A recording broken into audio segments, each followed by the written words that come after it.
ഈശോമിശിഹായ്ക്ക് സ്തുതിയായിരിക്കട്ടെ. ഇന്ന് യോഹന്നാൻ്റെ സുവിശേഷത്തിലെ 6-ാം അധ്യായത്തിലെ 1 മുതൽ 40 വരെയുള്ള വാക്യങ്ങളാണ് നമ്മൾ വിശകലനം ചെയ്യുന്നത്. ഈ അധ്യായത്തിൽ ആകെ 4 ശീർഷകങ്ങളാണ് ഉള്ളത്. ഒന്നാമത്തെ ശീർഷകം അപ്പം വർദ്ധിപ്പിക്കുന്നു, രണ്ടാമത്തേത് വെള്ളത്തിനു മീതെ നടക്കുന്നു, മൂന്നാമത്തേത് ജീവൻ്റെ അപ്പം, നാലാമത്തേത് നിത്യജീവൻ്റെ വചസ്സുകൾ. ഇതിൽ ആദ്യത്തെ 2 ശീർഷകവും മൂന്നാമത്തെ ശീർഷകത്തിൻ്റെ ആദ്യ ഭാഗവുമാണ് ഇന്ന് നമ്മൾ മനസ്സിലാക്കുന്നത്. രോഗികളിൽ അവൻ പ്രവർത്തിച്ച അടയാളങ്ങൾ കണ്ടിരുന്നത് കൊണ്ട് യേശു ഗലീലി കടലിൻ്റെ മറുകരയിലേക്ക് പോയപ്പോൾ ജനക്കൂട്ടം അവനെ അനുഗമിച്ചു. യേശു മലയിലേക്ക് കയറി ശിഷ്യന്മാരോട് കൂടെ അവിടെ ഇരുന്നു. യഹൂദരുടെ പെസഹ തിരുനാൾ അടുത്തിരുന്ന സമയമായിരുന്നു അത്. വലിയൊരു ജനതതി തൻ്റെ അടുത്തേക്ക് വരുന്നത് കണ്ട് യേശു പരീക്ഷിക്കാനായി ഫിലിപ്പോസിനോട് ചോദിക്കുന്നുണ്ട്, ഇവർക്ക് ഭക്ഷിക്കുവാൻ നാം എവിടെ നിന്ന് അപ്പം വാങ്ങും എന്ന്. എന്തു ചെയ്യണമെന്ന് യേശു നേരത്തെ മനസ്സിൽ കരുതിയിരുന്നു. അപ്പോൾ ഫിലിപ്പോസിൻ്റെ മറുപടി ഇതാണ്: ഓരോരുത്തർക്കും അല്പം വീതം കൊടുക്കുവാൻ 200 ദനാറയ്ക്കുള്ള അപ്പം പോലും തികയുകയില്ല എന്ന്. അപ്പോൾ ശിഷ്യന്മാരിൽ ഒരുവനും ശിമയോൻ പത്രോസിൻ്റെ സഹോദരനുമായ അന്ത്രയോസ് പറയുന്നുണ്ട്, 5 ബാർലിയപ്പവും 2 മീനും കൈവശമുള്ള ഒരു കുട്ടി ഇവിടെയുണ്ട് എന്ന്. അപ്പോൾ യേശു പറയുന്നുണ്ട്, ആളുകളെല്ലാം ഭക്ഷണത്തിനിരുത്തുവിൻ എന്ന്. പിന്നീട് യേശു ചെയ്യുന്നത് ഇതാണ്: അപ്പമെടുത്ത് കൃതജ്ഞതാ സ്തോത്രം ചെയ്ത് അവർക്ക് വിതരണം ചെയ്തു. അതുപോലെ തന്നെ വേണ്ടത്ര മീനും നൽകി. 5 ബാർലിയപ്പത്തിൽ നിന്ന് ഭക്ഷിച്ചതിന് ശേഷം മിച്ചം വന്ന കഷ്ണങ്ങൾ 12 കുട്ട നിറയെ അവർ ശേഖരിച്ചു എന്നാണ് ഇവിടെ രേഖപ്പെടുത്തിയിരിക്കുന്നത്. പിന്നീട് ഇവിടെ പരാമർശിക്കുന്നത് ഒരു വൈകുന്നേരത്ത് യേശുവിൻ്റെ ശിഷ്യന്മാർ ഒരു വള്ളത്തിൽ കയറി കടലിനക്കരെ കഫർനാമിലേക്ക് പുറപ്പെടുന്നതാണ്. ശക്തിയേറിയ കാറ്റടിച്ചിരുന്നതിനാൽ കടൽ ക്ഷോഭിച്ചു. 25-30 സ്ഥാദിയോൺ ദൂരം തണ്ട് വലിച്ചു കഴിഞ്ഞപ്പോഴേക്കും യേശു കടലിനു മീതെ നടന്ന് വള്ളത്തെ സമീപിക്കുന്നത് അവർ കണ്ടു. അവർ ഭയപ്പെട്ടു എന്ന് മനസ്സിലാക്കിയ യേശു പറഞ്ഞു, ഞാനാണ്, ഭയപ്പെടേണ്ട എന്ന്. യേശുവിനെ വള്ളത്തിൽ കയറ്റാൻ അവർ ആഗ്രഹിച്ചപ്പോഴേക്കും പെട്ടെന്ന് വള്ളം അവർ ലക്ഷ്യം വെച്ചിരിക്കുന്ന കരയ്ക്ക് അടുത്തു. ശിഷ്യന്മാരോട് കൂടി യേശു വള്ളത്തിൽ കയറിയിരുന്നില്ല എന്ന് മനസ്സിലാക്കിയ ആളുകൾ കർത്താവ് കൃതജ്ഞതാ സ്തോത്രം ചെയ്ത് നൽകിയ അപ്പം ജനങ്ങൾ ഭക്ഷിച്ചിരുന്ന സ്ഥലത്തിനടുത്തേക്ക് വന്നു. അവിടെ കാണാതായപ്പോൾ ജനക്കൂട്ടം വള്ളങ്ങളിൽ കയറി യേശുവിനെ തിരക്കി കഫർനാമിലെത്തി. യേശുവിനെ കടലിൻ്റെ മറുകരയിൽ കണ്ടെത്തിയപ്പോൾ അവർ യേശുവിനോട് ചോദിക്കുന്നുണ്ട്, റബ്ബി, അങ്ങ് എപ്പോൾ ഇവിടെ എത്തി എന്ന്.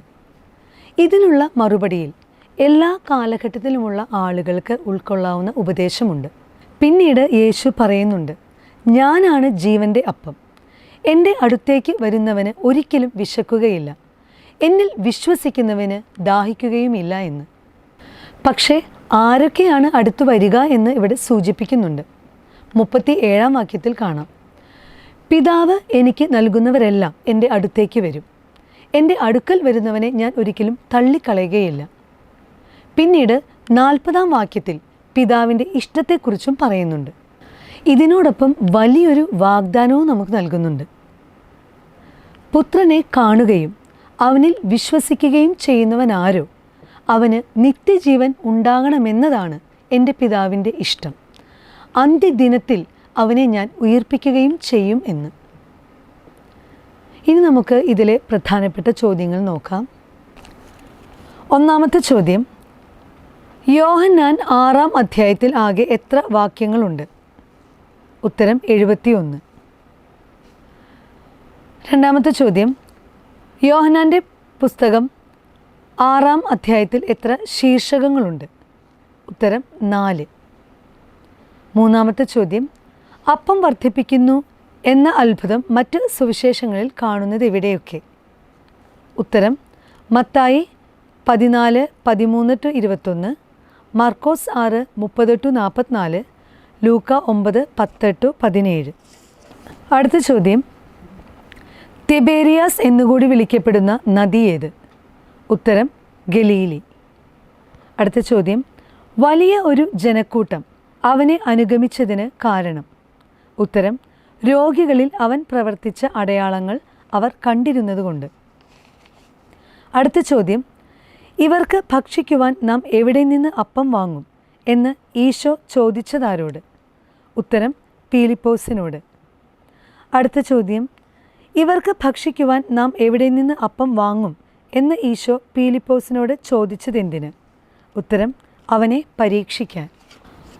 അടുത്ത ചോദ്യം ഇതാണ്, ഓരോരുത്തർക്കും ഡാഷ് കൊടുക്കുവാൻ 200 ധനാറയ്ക്കുള്ള ഡാഷ് പോലും തികയില്ല. ഉത്തരം, അല്പം വീതം അപ്പം പോലും.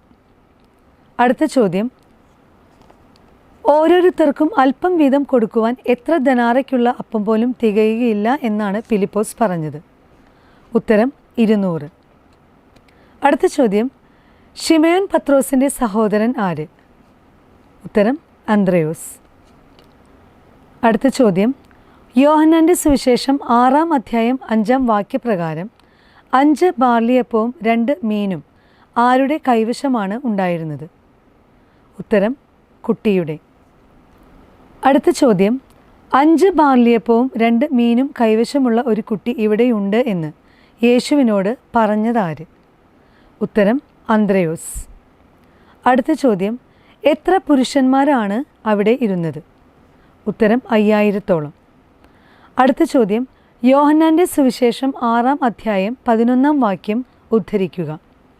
ഉത്തരം, അനന്തരം യേശു അപ്പമെടുത്ത് കൃതജ്ഞതാ സ്തോത്രം ചെയ്ത് അവർക്ക് വിതരണം ചെയ്തു.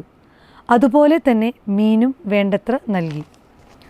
അടുത്ത ചോദ്യം, ഒന്നും നഷ്ടപ്പെടാതെ മിച്ചമുള്ള കഷണങ്ങളെല്ലാം ശേഖരിക്കുവിൻ എന്ന് അവൻ ശിഷ്യന്മാരോട് പറഞ്ഞതെപ്പോൾ? ഉത്തരം, അവർ ഭക്ഷിച്ച് തൃപ്തരായപ്പോൾ. അടുത്ത ചോദ്യം ഇതാണ്, അവൻ പ്രവർത്തിച്ച അടയാളം കണ്ട ജനങ്ങൾ പറഞ്ഞതെന്ത്? ഉത്തരം, ലോകത്തിലേക്ക് വരാനിരുന്ന പ്രവാചകൻ സത്യമായും ഇവനാണ്. അടുത്ത ചോദ്യം, അവർ വന്ന് തന്നെ എന്തിനു വേണ്ടി ബലമായി പിടിച്ചുകൊണ്ടുപോകാൻ ഭാവിക്കുന്നു എന്നാണ് യേശു മനസ്സിലാക്കിയത്? ഉത്തരം, രാജാവാക്കാൻ വേണ്ടി. അടുത്ത ചോദ്യം, അവർ വന്ന് തന്നെ രാജാവാക്കാൻ വേണ്ടി ബലമായി പിടിച്ചുകൊണ്ടുപോകാൻ ഭാവിക്കുന്നു എന്ന് മനസ്സിലാക്കിയ യേശു എന്താണ് ചെയ്തത്? ഉത്തരം, വീണ്ടും തനിയെ മലമുകളിലേക്ക് പിന്മാറി. അടുത്ത ചോദ്യം, ശിഷ്യന്മാർ വള്ളത്തിൽ കയറി കടലിനക്കരെ പുറപ്പെട്ടതെങ്ങോട്ട്? ഉത്തരം, കഫർനാമിലേക്ക്. അടുത്ത ചോദ്യം, എത്ര ദൂരം തണ്ട് വലിച്ചു കഴിഞ്ഞപ്പോഴാണ് യേശു കടലിനു മീതെ നടന്ന് വള്ളത്തെ സമീപിക്കുന്നത് കണ്ടത്? ഉത്തരം, 25-30 സ്താദിയോൺ ദൂരം. അടുത്ത ചോദ്യം, 30 സ്താദിയോൺ എന്നാൽ എത്ര കിലോമീറ്റർ ആണ്? ഉത്തരം, 6 കിലോമീറ്റർ. അടുത്ത ചോദ്യം ഇതാണ്, അവർ ഭയപ്പെട്ടതെന്തുകൊണ്ട്? ഉത്തരം, യേശു കടലിനു മീതെ നടന്ന് വള്ളത്തെ സമീപിക്കുന്നത് കണ്ട്. അടുത്ത ചോദ്യം, യോഹന്നാൻ്റെ സുവിശേഷം 6-ാം അധ്യായം 20-ാം വാക്യം ഉദ്ധരിക്കുക. ഉത്തരം, അവൻ അവരോട് പറഞ്ഞു, ഞാനാണ്, ഭയപ്പെടേണ്ട. അടുത്ത ചോദ്യം, അവനെ വള്ളത്തിൽ കയറ്റാൻ അവരാഗ്രഹിച്ചപ്പോൾ സംഭവിച്ചതെന്ത്? ഉത്തരം, പെട്ടെന്ന് വള്ളം അവർ ലക്ഷ്യം വെച്ചിരുന്ന കരയ്ക്ക് അടുത്തു. അടുത്ത ചോദ്യം, ജനക്കൂട്ടം വള്ളത്തിൽ കയറി യേശുവിനെ തിരക്കി എത്തിച്ചേർന്നത് എവിടെ? ഉത്തരം, കഫർനാമിൽ. അടുത്ത ചോദ്യം ഇതാണ്, ജനക്കൂട്ടം യേശുവിനെ മറുകരയിൽ കണ്ടെത്തിയപ്പോൾ അഭിസംബോധന ചെയ്തതെന്ത്? ഉത്തരം, റബ്ബി.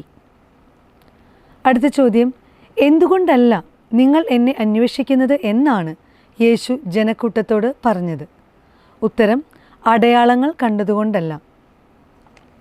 അടുത്ത ചോദ്യം, എന്തുകൊണ്ടാണ് നിങ്ങൾ എന്നെ അന്വേഷിക്കുന്നത് എന്നാണ് യേശു ജനക്കൂട്ടത്തോട് പറഞ്ഞത്? ഉത്തരം, അപ്പം ഭക്ഷിച്ച് തൃപ്തരായതുകൊണ്ട്.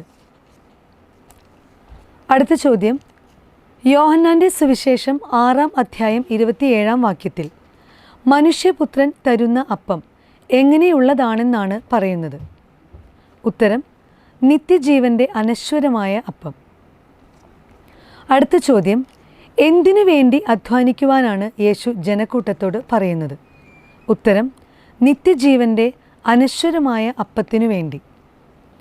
അടുത്ത ചോദ്യം, മനുഷ്യപുത്രൻ തരുന്ന നിത്യജീവൻ്റെ അനശ്വരമായ അപ്പത്തിനു വേണ്ടി അധ്വാനിക്കുവിൻ എന്ന് പറയാൻ കാരണം? ഉത്തരം, പിതാവായ ദൈവം അവൻ്റെ മേൽ അംഗീകാരമുദ്ര വച്ചിരിക്കുന്നത് കൊണ്ട്. അടുത്ത ചോദ്യം, ദൈവഹിതമനുസരിച്ചുള്ള പ്രവൃത്തി എന്താണെന്നാണ് യേശു പറഞ്ഞത്? ഉത്തരം, അവിടുന്ന് അയച്ചവനിൽ വിശ്വസിക്കുക. അടുത്ത ചോദ്യം ഇതാണ്, യോഹന്നാൻ്റെ സുവിശേഷം 6-ാം അധ്യായം 31-ാം വാക്യമനുസരിച്ച് അവിടുന്ന് അവർക്ക് ഭക്ഷിക്കുവാൻ അപ്പം കൊടുത്തത് എവിടെ നിന്ന് എന്നാണ് എഴുതപ്പെട്ടിരിക്കുന്നത്? ഉത്തരം, സ്വർഗത്തിൽ നിന്ന്. അടുത്ത ചോദ്യം, നിങ്ങൾക്ക് സ്വർഗത്തിൽ നിന്ന് യഥാർത്ഥമായ അപ്പം തന്നത് ആരെന്നാണ് യേശു പറയുന്നത്? ഉത്തരം, എൻ്റെ പിതാവാണ്. അടുത്ത ചോദ്യം, ദൈവത്തിൻ്റെ അപ്പം എങ്ങനെയുള്ളതാണ്? ഉത്തരം, സ്വർഗത്തിൽ നിന്നിറങ്ങി വന്ന് ലോകത്തിന് ജീവൻ നൽകുന്നതാണ്. അടുത്ത ചോദ്യം, യോഹന്നാൻ്റെ സുവിശേഷം 6-ാം അധ്യായം 35-ാം വാക്യം എഴുതുക. വാക്യം ഇതാണ്, യേശു അവരോട് പറഞ്ഞു, ഞാനാണ് ജീവൻ്റെ അപ്പം. എൻ്റെ അടുത്തു വരുന്നവന് ഒരിക്കലും വിശക്കുകയില്ല. എന്നിൽ വിശ്വസിക്കുന്നവന് ദാഹിക്കുകയുമില്ല. അടുത്ത ചോദ്യം, യോഹന്നാൻ്റെ സുവിശേഷം 6-ാം അധ്യായം 27-ാം വാക്യത്തിന് സമാനമായ പഴയ നിയമഭാഗം? ഉത്തരം, യേശയ്യ 55:2. അടുത്ത ചോദ്യം, യോഹന്നാൻ്റെ സുവിശേഷം 6-ാം അധ്യായം 31-ാം വാക്യത്തിന് സമാനമായ പഴയ നിയമഭാഗം? ഉത്തരം, പുറപ്പാട് 16:4-15 വരെ, സംഖ്യ 11:8, നെഹെമിയ 9:15, സങ്കീർത്തനം 78:24, സങ്കീർത്തനം 105:40. അടുത്ത ചോദ്യം തെറ്റുതിരുത്താനാണ്. ശിഷ്യന്മാരിൽ ഒരുവനായ ശിമയോൻ പത്രോസിൻ്റെ സഹോദരൻ അന്ത്രയോസ് അവനോട് പറഞ്ഞു. ഇവിടെ 2 ഭാഗത്താണ് തെറ്റുള്ളത്. ശരിയായ വാക്യം ഇതാണ്, ശിഷ്യന്മാരിൽ ഒരുവനും ശിമയോൻ പത്രോസിൻ്റെ സഹോദരനുമായ അന്ത്രയോസ് അവനോട് പറഞ്ഞു. അടുത്ത ചോദ്യം ഇതാണ്, അവർ വന്ന് തന്നെ രാജാവാക്കാൻ വേണ്ടി പിടിച്ചുകൊണ്ടു പോകാൻ ഭാവിക്കുന്നു എന്ന് മനസ്സിലാക്കിയ യേശു തനിയെ മലമുകളിലേക്ക് പിന്മാറി. ഇവിടെയും 2 ഭാഗത്താണ് തെറ്റുള്ളത്. അത് ശരിയായ വാക്യം ഇതാണ്, അവർ വന്ന് തന്നെ രാജാവാക്കാൻ വേണ്ടി ബലമായി പിടിച്ചുകൊണ്ടു പോകാൻ ഭാവിക്കുന്നു എന്ന് മനസ്സിലാക്കിയ യേശു വീണ്ടും തനിയെ മലമുകളിലേക്ക് പിന്മാറി. ഇന്ന് നമ്മൾ യോഹന്നാൻ്റെ സുവിശേഷത്തിലെ 6-ാം അധ്യായത്തിലെ 1 മുതൽ 36 വരെയുള്ള വാക്യങ്ങളാണ് പഠിച്ചത്. ബാക്കി ഭാഗങ്ങൾ നമ്മൾ അടുത്ത ക്ലാസ്സിൽ പഠിക്കുന്നതാണ്. അപ്പോൾ ഇതിലെ പ്രധാനപ്പെട്ട ചോദ്യങ്ങളും നമ്മൾ ഡിസ്കസ് ചെയ്ത് കഴിഞ്ഞു. അപ്പോൾ എല്ലാവരും നല്ലവണ്ണം പഠിച്ച് പരീക്ഷയ്ക്കായി ഒരുങ്ങുക. നല്ലൊരു വിജയം ആശംസിക്കുന്നു. നന്ദി.